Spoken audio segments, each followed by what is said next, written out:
The Todd Shapiro Show, Canada Laughs, SiriusXM 168. I hate to be one of those get off my lawn kind of guys, but it's getting like that lately. It's just, like when you ask a comic how much time can they do, and they say, 45. Okay, but how much time can you do without any sexual references? And then, and they don't know anymore. It's kind of like the radio program here, Black. Yeah, that's 74% of my program, actually. But I'm a dumb radio guy. I don't propose to be a wonderful comic. Yeah, but at least on the radio, they know when they come to you, what you're going to be dishing. Sure. You know what I mean? Like I have nothing against XXX shows. If they're advertised and people go in knowing that that's what they want, fine, more power to you. But when they get surprised right out of the shoot in the first 5 minutes, I tend to, wow, it's too much right out of the way. I mean, it's like guys that don't understand foreplay. They just grab. Yeah. They go right for the grab right away. You got to do a little massage first, a little, yeah. And I would say a guy who comes on his sister carpet doesn't understand foreplay. They're both connected. Okay. Sounds like J.J. Lieberman opened for you. Sorry. I know who it is. I've seen the guy before, yeah. How you doing, Nick? I'm good, man. How you doing? Good. Out east? You're from out east? Yeah. Best people are from out east, aren't they? Until they're drunk. Oh, then they get a little nasty. Yeah, they're really nice and like during the day, and they give you directions, and then you meet them in the pub, and they're just like 4 beers in, and they're dicks. It's kind of like my buddy Peter Anthony, actually. He's a lot like that. I know Pete. Yeah. I know Pete's the best. So yeah, it's kind of like Canadians, I find, are a bit sort of passive aggressive in general. Now, we're always super nice to everyone's face, and then we kind of have dinner, and we're like, we get all kind of British, like, oh, that asshole. Like, we just start talking real negatively about people. Yeah. It's a weird front we put on, isn't it? Yeah, especially talking about comics too, like that's like in the car, right? That's all it is just talking shit about other comics. So it's, we're all very nice to everybody's face. I wouldn't say most of these things to people's faces, but in a car, you're just like, that guy's such an asshole. Mike, do you have a mean bone in your body? Because I've always heard, honestly, the nicest things about you. Like that's the consensus. Well, that's when I turn a new leaf. The new leaf is taking. So, yeah. I mean, I had my periods. Like when people ask me if I have any regrets, I always say, yeah, of course. I regret my cruelty and my stupidity. And there was plenty of that at the beginning. But I think as you get older, also when people talk about nowadays, you were talking earlier about Matt Lauer getting fired. So there's that learning curve, the reason why, somebody like Al Franken or Matt Lauer is because they were already older. They should have known better. Like some guy in his 20s is on the learning curve. There's a lot of learning curves for a lot of stuff now, and people have to consider that to a point. I think that's really well said, and obviously not excusing any sort of type of exploitation or anything. But you're right. There is, when you, that's the most beautiful thing about life, and I find that's the people you end up sort of associating yourselves with as you get older, is those that are learning with you, those that are becoming better human beings, that are becoming gentlemen. That everybody's done a couple of dumb things in their life, if not hundreds of dumb things. But you try and limit those things, and it actually doesn't feel good inside when you do them wrong. Like when you cut someone off badly on the road, and you kind of fucking react, give them the finger, and then after you're like, I don't need to do that. But, when you're 25, you might not ever have thought that way and kept going with them down the highway for another 20 minutes. It's funny how it works. Nick, I feel like you've cut a few guys off in your day. I actually don't even drive. I don't even drive, so I don't understand road rage at all. Yeah. He's able to self-reflect. I shouldn't drive. I will kill everyone. Way ahead of it. That's self-awareness. You actually have alerted every single car company. Like, if I go to buy a car, don't allow me. Don't let it happen. When I was 16, I was that self-aware. I was like, don't even get this. This is just an instrument of death. So wait, do you have a license? No. No, that's amazing. Like, that to me is so peculiar. Pedro, we're just talking to Nick Beaton here, not you. Besides, no one can hear you. It just distracts me. But anyway, I'm always surprised by that. Are you like just a sort of TTC or an Uber guy or? Yeah. I mean, I probably should have got it when I was out east because it's like, there's no buses at all or anything, so it's all shit. But I just never bothered getting it. And then, then I moved to Toronto when I was 19. I was like, well, you just it would suck to have a car here. It would be the worst thing ever. Most of the time, absolutely. I find it's freedom though, like just to know that if the zombies ever come, where I just want to go and tell everyone to fuck off, like just like it's. I mean, if the zombies come, I'll figure out how to drive a car. I've seen it in movies. I got it. I got that aspect of it. But sitting in the Gardner just like this, just gripping the wheel, mad, I'll kill people. I didn't get my license till I was 35. I just never needed it. Plus, I always wanted to be in the car. I was always the guy with the boombox playing the music. You know, I'd rather be that guy than having to drive all the time. So, but I know at the beginning, the big comedy boom in the 80s, it was always the guy that had a car, got gigs. Like he was the MC for most of the thing. But the bad thing was he had to stick around for the whole show. And, you know, the headliners go on and kill and everything. On the ride home, they're all talking how great they were. And he's like, you know, trying to get extra gas money out of us, even though the booker paid him already. And we just like, yeah, here's some money, shut up, you know, and play the tunes. And, you know, but yeah, the guys with the cars always worked. I got on my grade 12 high school basketball team because I used to drive my mom. She was the principal. I used to drive her to work. I'd get her car, and then they put me on the team because I could drive the starting 5 to games. So I kind of know what that feels like. You mentioned the 80s of the comedy boom, Mike MacDonald. What, like, I mean, living through that, and we've had you on the program before, but over the phone and stuff, so it's hard to kind of get the emotion out. But, well, you know, what was that like on that rise up in that time? It was, you know, at a certain point in the mid 80s, you could make like $5,000-$6,000 a week at a club with no TV exposure at all. You know, that was amazing. And a lot of clubs, especially in the Southern Circuit that I played first, my first foray into the States from Canada, a lot of these clubs, they paid off in drugs. You know, so there's a couple of guys that would go home owing the club. You know, it's like, those guys were really hardcore. That's like clubs at casinos. Like guys go and they're like, "Well, maybe I'll double my paycheck," and that's never how it goes. Never. Also, those guys definitely not good for gas money. No, definitely not. But there was a couple of guys that they amazed me in their drug taking. I thought I was a pretty good drug addict when I was a drug addict, but there was a guy that had coke FedExed into gigs. Like he would borrow money from the next gig, and when we got there, the FedEx package would be waiting for us. And I was in awe of this guy. You know, it's like amazing how you're doing this. He had coke everywhere we went. It was amazing. Never missed a gig either. No, that was he owed too much money not to be able to miss a gig. And you know, I mean, I guess everyone knows all the stories with sort of comedians and drugs and sort of self-sabotage and you know this sort of interesting life that a lot of you do lead with its ups and downs and peaks and valleys, which I think are the same thing. At what point do you start going in the mid 80s, in the midst of this, you're making good money, you're getting a lot of fame now, you're just getting a big name for yourself, you're doing real well. At what point do you go, shit, this is not the way to live life? Or did you have that thought? Well, you know, yeah, not, you know, deciding to not take any hard drugs anymore. That was the first turning point.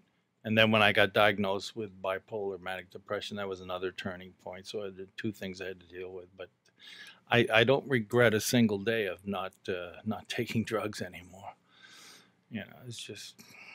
Yeah, a little fun. I mean, if I had to do it all over again, I would only spend half the money on the drugs, and the other half I'd buy film equipment. It would have been outdated anyway. You only need an iPhone. Yeah. The drugs have stayed the same. Actually, they're just putting more stuff in it, like fentanyl. Yeah. Give you that extra pop. Yeah, you don't get iPhones with fentanyl in them. So, Mike, around what years were those? When did you give up the drugs? I think it was around 88 when I got married. Yeah, my wife and I, we both decided, okay, that's enough. Great. I was with her for a few years before that. And actually, when I first started going out with my future wife, it was an excuse to get back into it hardcore because she had never done any hard drugs. I said, well, if you've never done them, we have to experiment.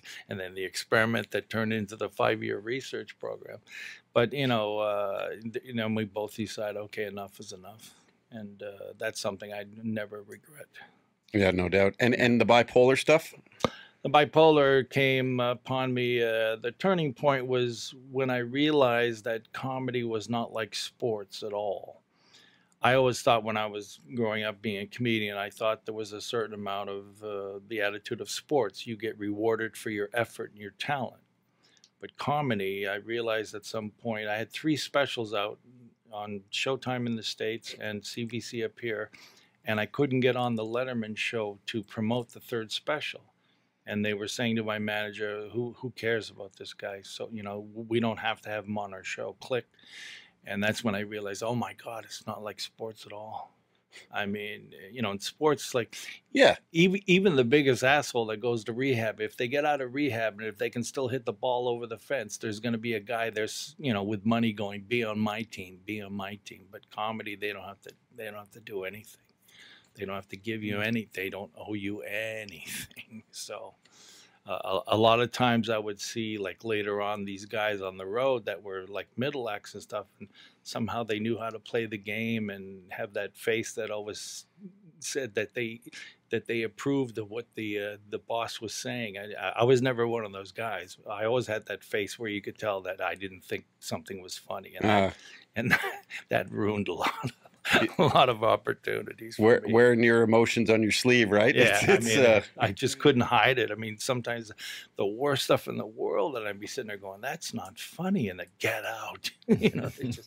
They hated people, And I remember one time this guy, a TV guy, producer and stuff, he was saying, "Yeah, I don't like to hire comics because they always argue for their jokes. They sit there and argue whether something's funny or not, over and over." It's just they want guys that'll just go, yes, boss. Yeah. And I mean, at the end of the day, you wanna have some pride in what you're doing to make people laugh, and it is also a lot of it's your intellectual property, right? Like it's if it was currency or a bottle of water, and you were to promote that or tell people that, you tell them that it's great too. I'm always amazed when anything good gets out there. Like my first reaction is, how did that get under the radar? Well, does anything good get out there? Like, it's interesting. I don't know, Nick Beaton. Like, I don't know. Yeah, when you look at sort of like when the big conglomerates own things, like even SNL to some extent, like, for years and years and years, like, is it really that good, or is it just something that people know to watch? I haven't liked SNL for like well over a decade. Like, it's sort of just stopped. I don't know. I used to like it when I was a kid, and I used to like watching the reruns with like all the classic people that went on to do good things. Farley and Sandler. Sometimes you watch and you're like, how did you think that was the end to this sketch? It's just like, it just ends. It just starts, and then it's just all of a sudden done. And you're like, what? Just put a button on this, make this. It's easy to just do like a callback or something and just be like, oh, okay, there we go. It wraps up and it's done. And sometimes you're just like, are they going to fucking commercial now? What do they do here? Yeah. But yeah, so SNL I didn't really like. I think it's really cool now with like what Netflix is doing, right? They're like, they're just, creating lots of new content, and you can just get away with whatever you want, right? Yeah, Netflix. I love the saturation effect. Well, there is that. And I guess that's part of the problem, right? That's happening right now as we speak. I mean, it's not too long before people just get tired of stand-up comedy specials. Yeah, well, the stand-up aspect, I actually don't enjoy them when they were like, oh, we're coming out with a new one, every week or something like that, they decided, which I was like, that's too much. But I just mean even the other shows that they just throw money at to produce. Like, I don't know if you've seen it yet, Big Mouth is on Netflix. No, what's that? It's hilarious. Nick Kroll is one of the creators and writers. It's just an animated show. It's super funny, and like, it's great because you would never be able to get away with it with like HBO, obviously, but it's just great. Netflix is another HBO now, where they're just like, yeah, we're producing stuff, putting just creative people that are good at what they do and saying, go ahead, do whatever you want. I actually have seen a little bit about that, but I have a 2-year-old, so it was a cartoon. I threw it on, and I realized within 10 minutes, I probably shouldn't be. Oh, it was like the sex ed class, like the first time, I'm like, wait a second, I don't think. Yeah. but it was very funny, for sure. Yeah, it's like in that scene, there's like it's like this hormone monster or whatever. He makes the kid go to the bathroom to jerk off, right? Like, that's the first scene. It was a lot. Yeah. I'm like, okay, hang on, this is not a kid's show.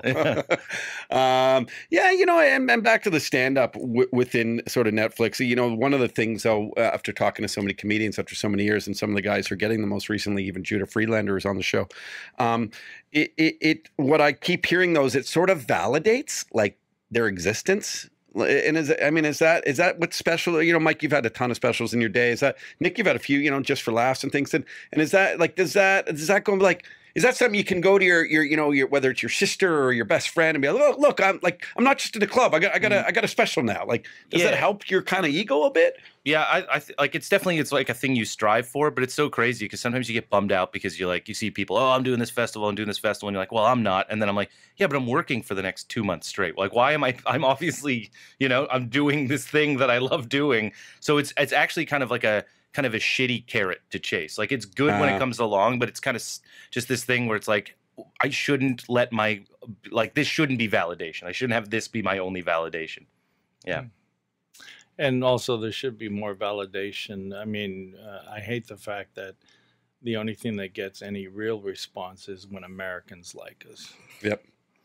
I hate that. Me too, to be honest. Me too. And I think that's slowly changing. I hope so. I mean, but it's just, and the way they fawn over all the American talent is just, if they gave the same amount of consideration to the Canadian talent, which I've always said, as far as stand-up in Canada, if stand-up was an Olympic event, the Canadians would medal every time. I mean, we have some really good stuff here. I love that. That's a great way of putting it. And, it's something that I was naive to be before I even started this job. Sort of got like, for me, it was typical. Like you'd hear of an American comic or someone would be on a sitcom or, the SNL and they'd lead to a movie. And then you realize after talking to comics and like some guys only been doing it for 2-3 years. And I mean, if and I go to LA for a month, if I were to compare like a month's worth of going to comedy here in Toronto or a month's worth of going to the Comedy Store, the Comedy Store, you actually won't even see much variety of comics. Right. And here you'll see way more comics at the same caliber or level. It's just not the name or the perception. It's amazing how you get older, you realize perception's such bullshit. It's just it doesn't mean dick at all unless you're driving a really nice car. Then it just looks better, like you can tell. But I mean, at some point, one of the common themes here with Canadian comics, to be honest, is sort of that. There is part of that. Oh, I just wish I had a little bit more financial security. Like, just like that. So is that always the constant struggle, really, when it comes down to it? I think so. I mean, but as Canadians, we're not greedy. Like, I've always thought, I don't want to win the $50 million lottery, but I'd like to win that thing that gave you $1,000 a week for the rest of your life. I'd be very happy with just $1,000 a week. It would just be nice to have some kind of security. But as a working comedian, there's nothing. I can't go for unemployment or, there's no backup system to this. So I do it as long as I can. Yeah, there's the no security and no flexibility, right? Because you just have to always be available to work. I remember like my ex-girlfriend, she was like, when she was like, oh, we should plan a vacation. It was like, okay, but if anything comes up, like I have to do it. Like, absolutely. It's like, oh no, I got booked for a run out west. Sorry, we have to cancel a plane ticket. And like, that's why it was so hard to do it. She finally twisted my arm into doing it. It was great, but I was like, I'm still thinking like, what if I could have, like, I booked time off. What if I could have worked, And then when you get there on vacation, you see a room in the hotel and you go, I could have put on a show here. If I would have planned this right, I would have got paid. This would have been for free, the whole thing. Better than those, dancing coconuts at night, right? Or whatever. Is that, how do you guys compartmentalize that? Like, can you relax? And I'm personalizing a little bit. Like it's a little bit different of a structure, obviously, but I sort of hustle and work for my own clients. So a lot of it is sort of the business side of like trying to, generate that. And, the other part of it is how do I have still what I used to have way in the day when I didn't worry about all that was a little bit more creativity, a little bit more fun, a little bit, being jovial when that's your primary job. So is that tough to balance? Like being creative and working or what do you mean? Yeah, that's an easier way of asking the question for sure.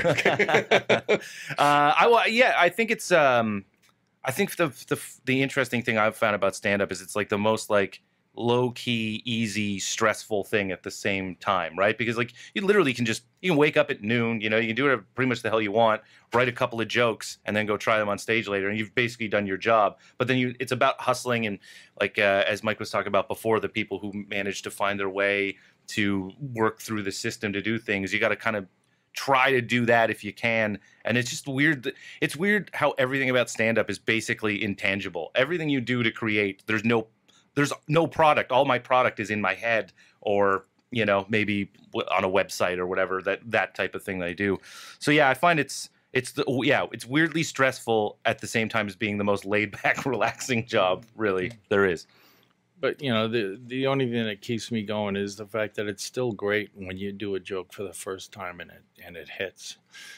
And I always say to like people that when they book me, I said, you're not paying for the show. The show I do for free because that's the part I like. What you're paying for is for me to leave my house, leave my wife, get in a cab, then get in a plane, then go and then get in another cab and get in a hotel, and then wait for some guy before me with all the dick jokes, and then, that's what they're paying for. Every second before I get on stage and every second after, until I get home again. If only they could transport you, right? Like, oh yeah. And I'm really hoping for the hologram technology to be perfected, because if I can perform at 100 places at the same time, that'd be great. God, can you imagine? I wonder how that I've heard some comics actually now they're getting into sort of virtual reality. You go into your own rooms that way, and you have these little different avatars come and watch you. You're like in some sort of Star Wars little bar, and you're doing stand up. Do you think? Because that's actually technology that's available. Is that something you'd ever try? Yeah, I mean, sure. I wouldn't be opposed to it. I mean, it's always interesting, the new technology. There's always something interesting about it. But I always fear that once they perfect the holodeck, there's going to be no need for any kind of entertainment. Yeah. A lot of us will be out of work. Yeah, nobody will want to sit. Everybody's like, I have my own thing. You know what I mean? Dude, we're all headed to the Matrix anyway. It's like if they could record our dreams and play them back, everybody would buy the machine and everything. But eventually, after a while, there would be certain people that you go, well, I've seen his dreams, and his dreams are a little, and then the whole thing would start again, where people would pay to see certain people, and they would be considered the top of the entertainment heap again, but it's like a big cycle that it would go through. It's kind of like a YouTube star. Yeah. Exactly. Oh, wow. This is fun, guys. Nick Beaton and Mike MacDonald hanging out with us. A couple of big time comics here in the country, obviously, and doing it everywhere, including Nick, who did Edinburgh. Was it recently you were there? Or was that about 3 years ago? About 3 years ago. And you had like a super hit, like I just saw in the notes, but you had like a super crazy. It do well review wise. The thing with Edinburgh is like you can get good reviews, but you're playing to 8 people. You know what I mean? Like it's all these small, like you have to hustle to get people out, and it was a really fun experience. Something I would maybe do again, but maybe never do again, because it's like 21 days of just straight. Like obviously you do your hour every day, but then you're hitting up all the other shows to try to hand out flyers to do just little 10 minutes. Hey, come see my full set, stuff like that. I think I was like at one point in time the first week in, I had already done like 30 or 40 shows, and I was like, I need to slow down or I'm gonna die. Like I'm just eating shit food, drinking beer, and like just up all night, up all day. Like you'd burn out. But it's a really cool experience if you can kind of handle that and balance it out a little bit more. Right. Yeah.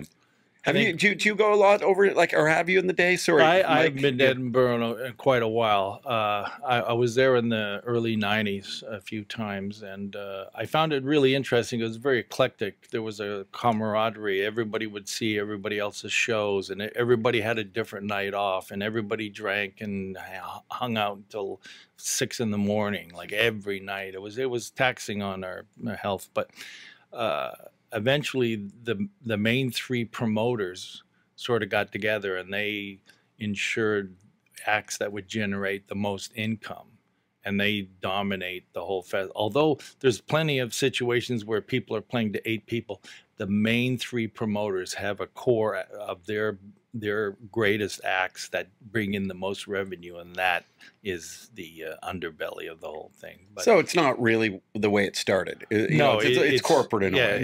It's turned into a little. It's the same with Just for Laughs. It's turned into a machine. It generates a lot of money. But the interesting thing that happened about a decade ago, it was some glimmer of hope. There was a couple of guys that they just had a tent, and they put on the show in the tent, and they had to sleep in the tent. Like they didn't have any money at all, but they had a barrel.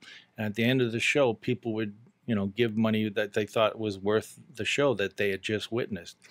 And by the end of the first week, they were staying in the best hotels, and they had to buy a bigger tent for the crowds. So, you know what I mean? There was a little glimmer of hope there. I said, okay, that's the happy ending on the documentary that I would be making about Edinburgh. I showed these guys. Well, now they have the free fringe, right? So there's two competing companies, and that's basically what it is. You know, you get the venue, you got to pay the fees to sign up, whatever, but then you just do your show, you stand out with a bucket, and you know.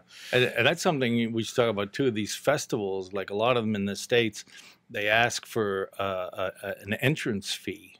You know, be it like pay what you can type of thing. Anywhere from $50 to $500, and then you know that sort of pays for the festival, and then the festival bookers book their favorite acts anyways. But it's like they're playing on the desperation of all these comics that want to be at a festival, because being at a festival is great because you're there with a bunch of people who like comedy, and the people that go to the festivals, they like comedy. It's not some guy in a bar sitting there going, "Why is this guy talking? Turn up the game." You know, no, it's people that I want to see comedy tonight. You know, they're the best, and plus you get to hang out with people that you don't normally hang out with because everybody's working at a different venue every night. So festivals are great that way. Well, and I guess, just to sort of wrap this segment up, and we'll thank some sponsors and come back and just sort of talk at different news stuff going on in the world. And Clean Belay, a bunch of clips and things, right? Whether it's one day, virtual reality or holograms or stuff, there's nothing like kind of the blood, sweat, and tears of comedy, right? Like, the brick wall behind you, the curtains, the reaction, the people you hang out with. There's no experience like that. I'm not a comedian, but I just know that culture. It's like, it's just so real and genuine, and you see it all. You see, I mean, if you want to experience life, hang out with a comic for a couple of months on the road. You'll see everything there is to see. Yeah. Nothing like it. There's a thing that happened last Saturday before the show. I had to go through the audience to get to the bathroom at this club in Thunder Bay. And when I was walking through the show, a guy noticed me, and he goes, I love a man who's punctual. And without a beat, I said, I love a man who's quiet. And big laugh. And it's one of those dynamite laughs where, your plunger goes down and boom. That's the kind of thing in a nice club, a tight room. If you have somebody that's really funny, and it's an experience. I wouldn't know that at all. Yeah, it's way better than watching the Netflix special. To be there live and have that electricity happen, honestly, it's so I cool. can't get through Netflix specials for that reason. And I think a lot of people can, no problem, don't see a lot of comedy. Right. But I find it very difficult because there's just something missing, and I think the Netflix specials would probably be better. And there's a few of them that would just do actually like 10 or 12 minute sets of comics rather than like a full hour. It's tough to get through a full hour on TV. Yeah. And some people push it and they do like their hour and 20 or something. And it's like, that's just way too much. Like, who wants to listen to anybody for an hour and 20 minutes? Like, it's annoying. Like 45 is really the perfect amount of time. I mean, maybe push an hour, but like. Well, and this is so damn distracting. And I'm holding my phone when you're watching them now. Like, you're kind of, or maybe you want to tweet a part of it, so you're never really totally focused on it. Yeah. 4 minutes, I think. 4 minutes for this ADHD. Just like four. I was even losing my focus in this whole interview here. The Todd Shapiro Show, Canada Laughs, SiriusXM 168.